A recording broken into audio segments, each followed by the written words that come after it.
So today we're looking at spiritual enlightenment, what it means. And I will just say now that there's not a meaning to spiritual enlightenment. I think you'll get that by the time we're done. But there's a way to think about it, and it's a way I think that is helpful to us. And compared to how I used to think about it, it's very helpful. And I'll tell you what that was. But the question came, I think, through email from, I think it's someone in California that listens to us or watches us. This week, someone asked me what I thought it meant to be spiritually enlightened. Is it a state we reach, or is it an understanding that we are unlimited beings that will never reach a spiritual stopping place? And both of these questions cover where I've been myself, and maybe where you've been as well. Because I used to think that spiritual enlightenment meant there was a place we're going to reach, that we study, that we meditate, that we work on ourselves. We try to get rid of all of our bad habits and all of our human side and reach that place where we just walk through life with a Buddha face, the slight smile and the closed eyes, and we're just happy all the time, just tuned in all the time. I kind of gave up on that because I never did reach it, and I'm getting older, and I think there's a message here that maybe that's not what this whole plane is about, but let's discuss this. From what I have observed, many believe enlightenment is a state we reach. This seems to be a motivating factor behind much of our quest for further spiritual knowledge. And I always thought that's what I believed, and that's why it bothered me so much when I would feel like I was making progress, and then I would fall back, would slide back. It's like I would feel very tuned into the presence of God. It would feel very good. And that might last for a day or two, maybe even an hour or so, maybe even 5 minutes. But then I would lose that. And so I always felt like I was losing in those moments what I had gained. You take a step forward and 3 steps backwards. That's kind of always how it felt. So I lived that way, lived with that attitude for a long time, for many years. And that's what I taught. And I encouraged people that when they feel they're falling backwards, they're not really losing what they gained, what they feel they gained, that we never lose that. So that took me to the next phase, which we'll get to here. But I think of how far we have come in our exploration of the world and the universe as a whole. Early adventurers explored the earth from wind-driven ships. So they would sail out and they would explore these new places, find these new places, and there was a certain mindset. We are making progress. We're achieving something here. We're discovering new worlds. And I've always been kind of curious about that. We're discovering new worlds. Well, somebody was already there, so we're not exactly discovering. We're discovering new for ourselves. So when you ask, were the explorers, did they become enlightened? In comparison to what? They discover a new world, but somebody was already there that had discovered it long before they arrived. So who's the enlightened one? And of course, the new explorers say, obviously we are, because we found this, and you guys are primitive, and we know a lot more obviously than you do, or you'd be sailing around the world too, like us. So there's this comparison of what's advanced and what is not, with very little thought being put into who is most alive in this world, who is most alive and aware and awake. And what we discover is that a lot of our Native American culture lived with an awareness of, the great being, the thing we talk about, I think, when we mention the one presence and one power, the Great Spirit, I should say. And it's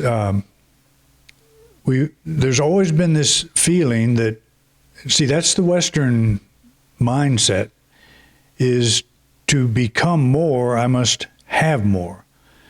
And if that having more is more something in my pocket or more something in my head or more something someplace, the more I have, the more I am. And so obviously enlightenment would be the more anybody has, the more enlightened they are.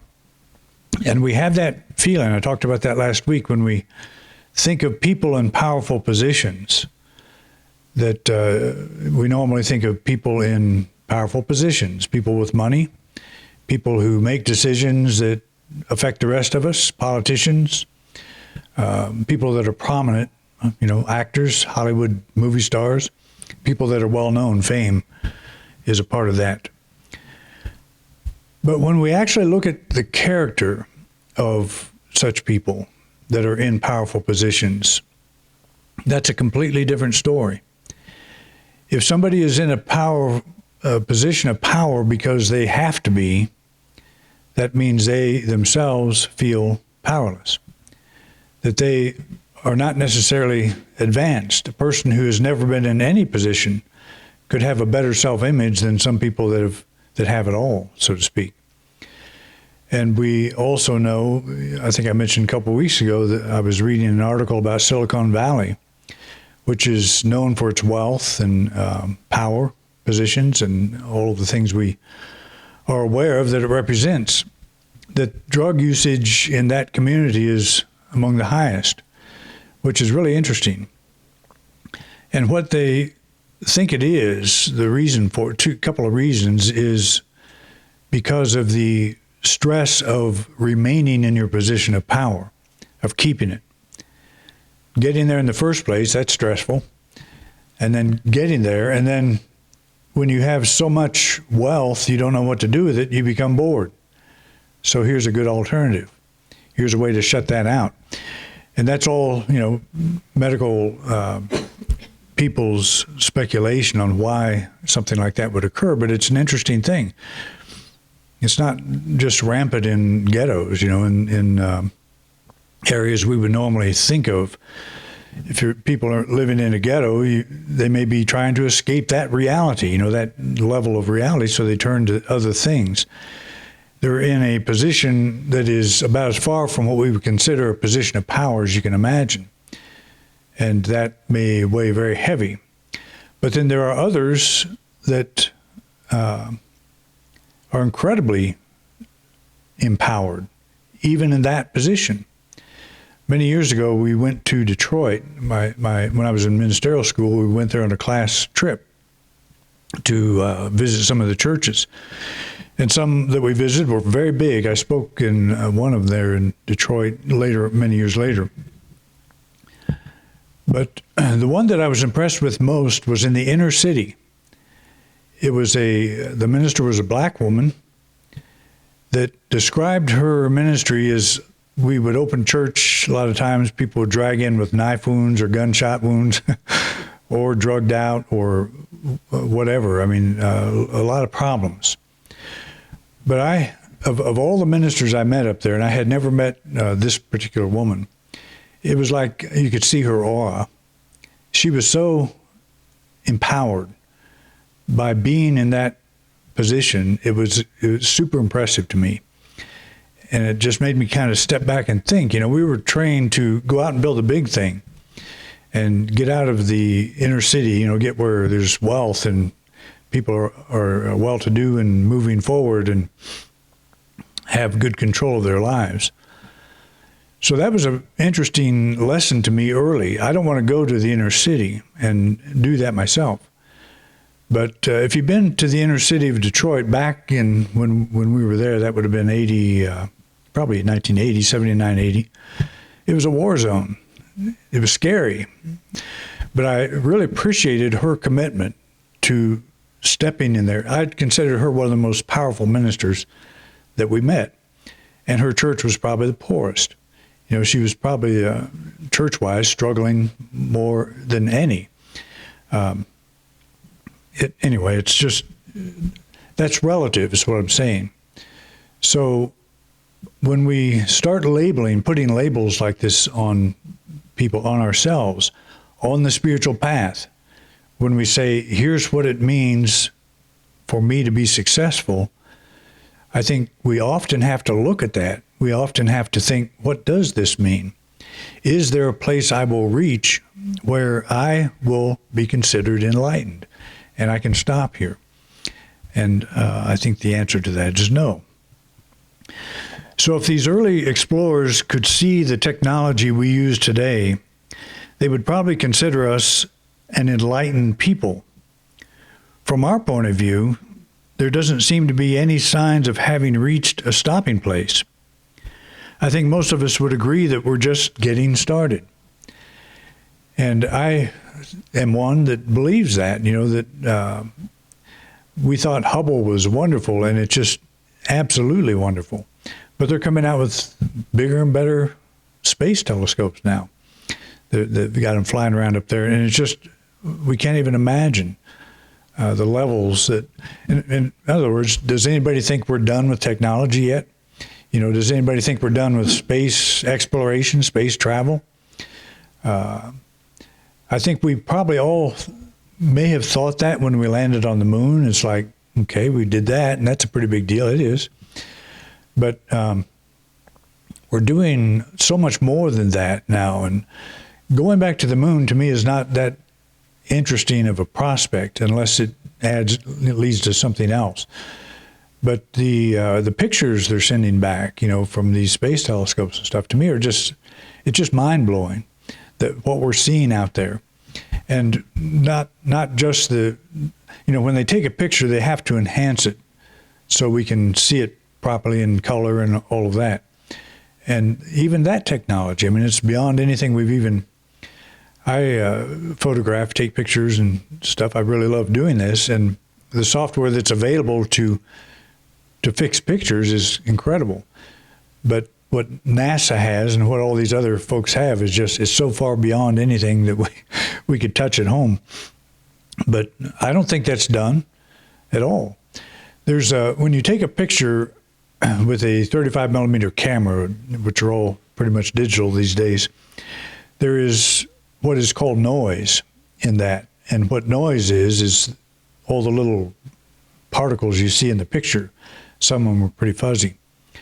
Well, there's a program, an AI program, that you run that picture through there, and a picture that you thought was no good comes out okay, comes out sharp.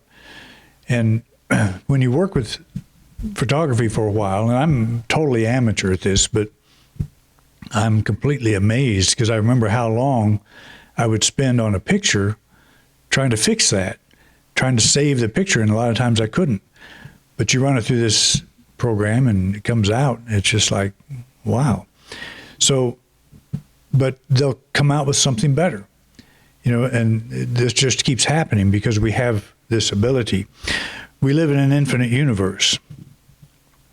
So why would this be? Because we live in a universe of infinite possibility, there is no point of arrival, no stopping place. Does anybody know what this photograph is? It's that deep field from Hubble that was taken several years ago, but they left the shutter open for, 7 days or something like that, on black space. And what these things are galaxies, for the most part. And I had to adjust the picture to make it fit my screen, and I cut out, I don't know how many light years worth of galaxies just to get it in there. But when you think of this, what does that mean? We live in a place we don't even comprehend. We can't even comprehend it.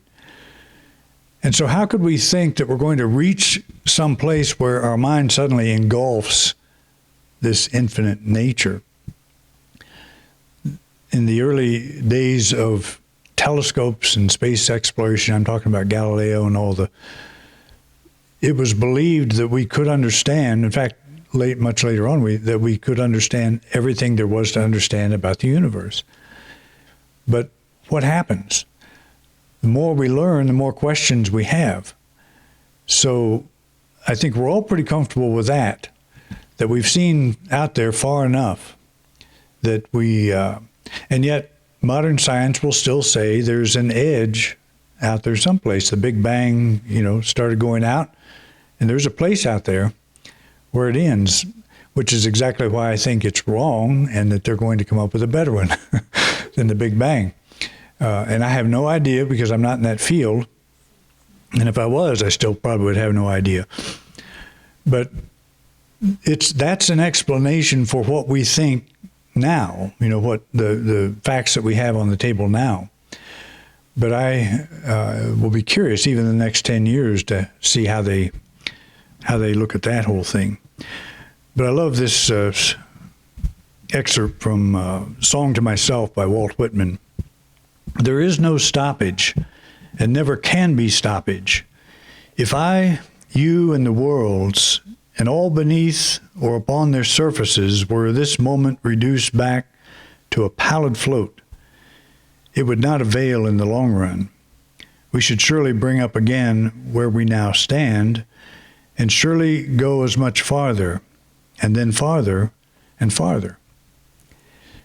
So the mystics, and Walt Whitman was a mystic, all along have grasped this idea that we live in an infinite universe, and he has a very wonderful way of saying it.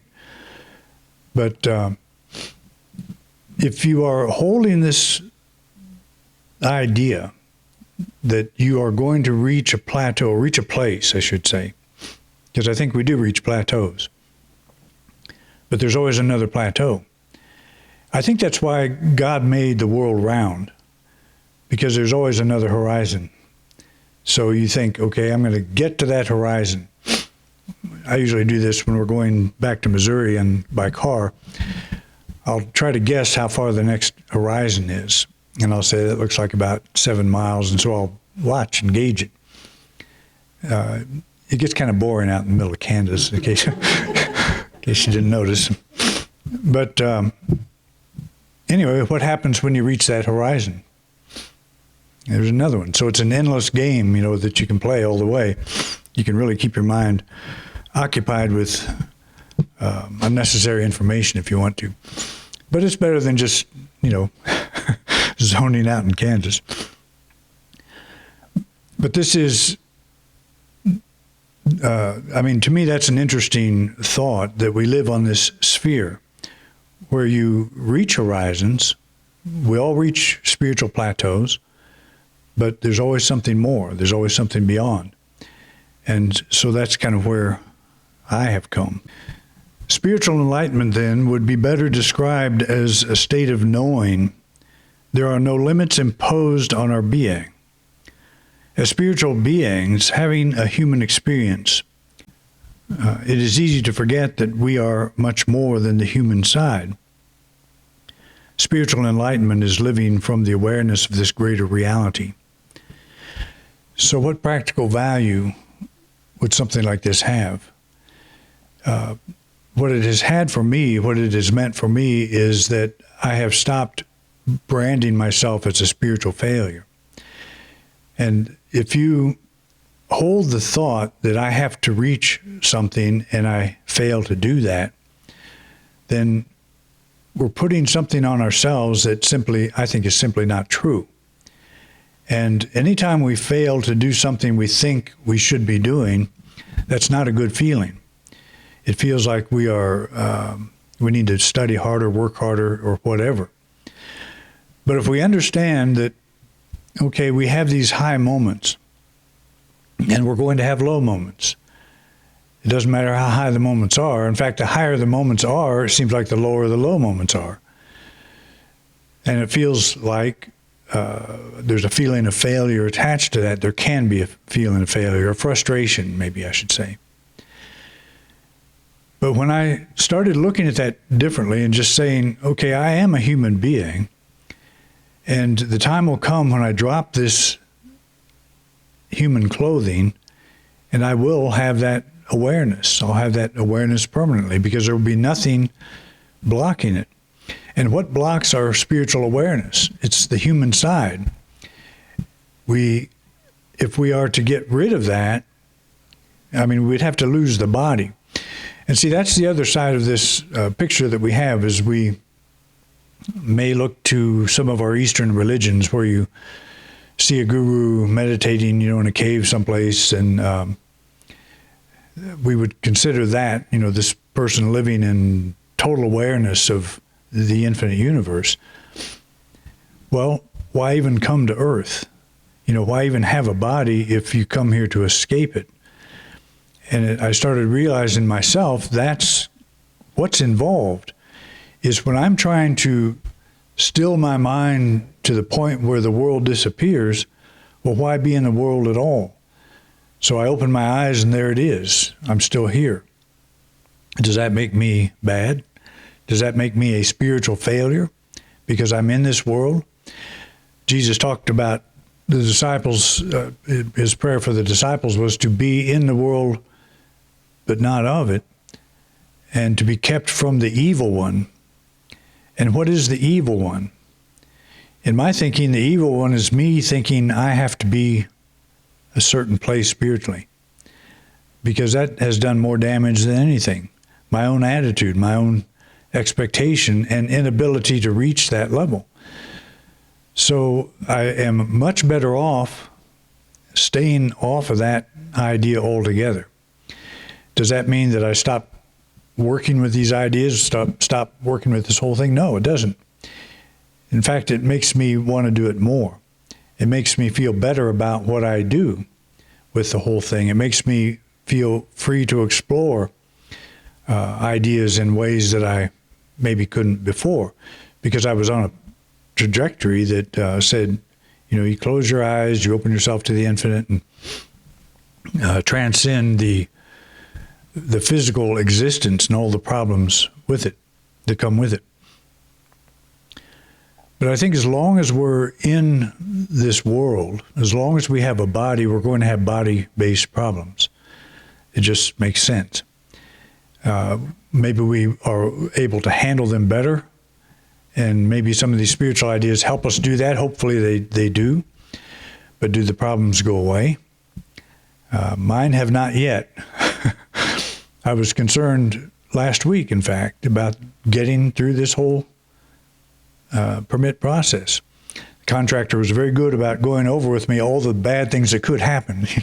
So, and he was doing his job, and I have been through this thing before, this kind of thing before, and he was telling me the truth. He was telling me the potential reality of what could happen, because an inspector can come by and just say, you guys can't meet here. You can have 10 people and that's it. And it's getting where we'll be okay with that, Actually, we can have 49. But that is, that goes on in my mind. So that's my human self. Well, if I wasn't human, I wouldn't be doing this in the first place. You guys wouldn't even need this building if we weren't human. So we're in a human situation. We have a human experience. We can experience human failure. And so we can get humanly, emotionally involved in the things that come up. Does that mean we're bad because we do, or because we're failures because we do? I don't care how far down that rabbit hole I go, I still will come back to the fact that I know I'm a spiritual being. I know the reality of myself. So that to me is enlightenment. It's not a place we end up. It's an awareness we live from. And so the human side goes down the hole, but the spiritual side is still there.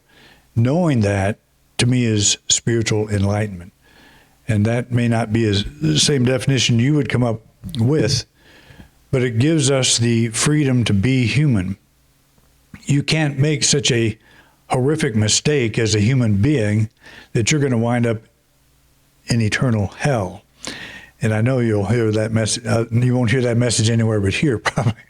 But you will hear it here. There's nothing we can do to mess this up.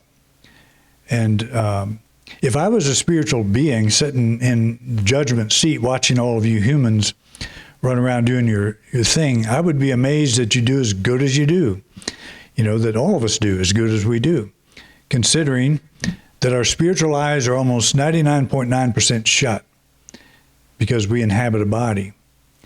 Our ability to communicate through thought is nearly completely shut down. What's that called when you communicate through telepathy? Telepathic, yeah. I drew a blank on that one.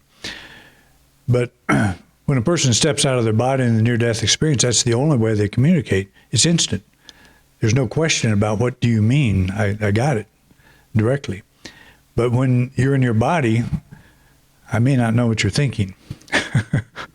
And probably a good thing. I don't, actually. But that is, our faculties are shut down a whole lot. So, yes, we're going to make mistakes. So let's stop putting this weight on ourselves that say enlightenment is having to reach a place I imagine a person like Jesus was. We don't know where he was. We have no idea. We imagine where he was. We imagine what an enlightened being is supposed to look like, and they can walk on water. Well, I think Jesus probably would laugh at that idea, because I don't think he ever walked on water. I don't think he did a lot of the things that we think he did. But we have created this larger-than-life picture, and then we put it on ourselves. And we are nowhere near that. So what if that's wrong? What if that picture is wrong? That's the point of this talk, is let's take a look at that. Let's see if we're putting that kind of a burden on ourselves and express a willingness to let go of it. Because I think we can afford to do that, and I think we should. All right? So your homework this week is real easy. Stop beating yourself up. Thank you for watching this week's program. If you enjoyed this video, please share it with others. We want to reach as many people as we can, and we appreciate your help. If you'd like to help support this ministry, just click the donate card at the top right-hand corner of your screen. Your financial support means a lot to us. We have many subjects in our video lineup, so feel free to take a look. If there's a topic you don't see and would like me to address, just put it in the comment section. I'd love to know what's on your mind. To subscribe to this channel, simply click our logo. Thanks again for your interest in Independent Unity, and have a wonderful week.